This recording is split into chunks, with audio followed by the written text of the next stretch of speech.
వైఎస్ఆర్ కాంగ్రెస్ పార్టీకి మద్దతు పలికి 2024 ఎన్నికలకు ముందు భారతీయ జనతా పార్టీ కూడా మద్దతు పలికినటువంటి పెద్దలింగమయ్య గారు, చిన్నలింగమయ్య గారు, గంగాధర్ గారు, వేణు గారు, వీరందరికీ కూడా రాష్ట్ర వైద్య ఆరోగ్య శాఖ మాత్యులు, ధర్మవరం శాసనసభ నియోజకవర్గ శాసనసభ్యుడు, ఆంధ్ర రాష్ట్ర బడుగు బలహీన వర్గాల ఆశా జ్యోతి శ్రీ సత్యకుమార్ యాదవ్ గారి తరఫున వారందరికీ కూడా సగౌరవంగా భారతీయ జనతా పార్టీలోకి స్వాగతం పలుకుతున్నా. మన అందరికీ తెలుసు 2024 ఎన్నికలు దేశవ్యాప్తంగా జాతీయ ప్రజాస్వామ్య కూటమి,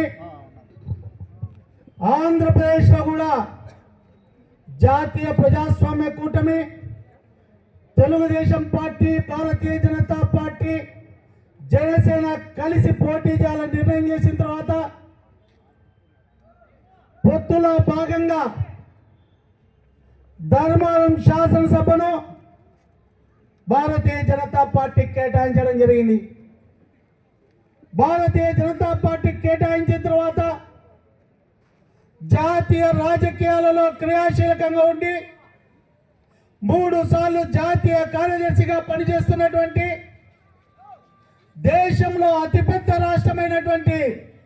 ఉత్తరప్రదేశ్ రాష్ట్రానికి కో ఇన్ఛార్జిగా,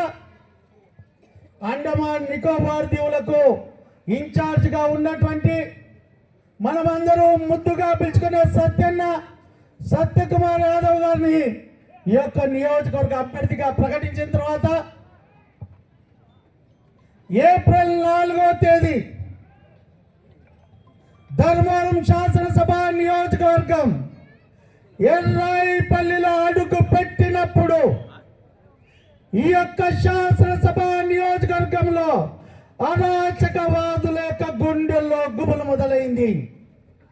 పంచాయతీలు చేసే పెద్ద మనుషులంతా కూడా పలాయించడం జరిగింది. ఎప్పుడైతే ఏప్రిల్ 4వ తేదీన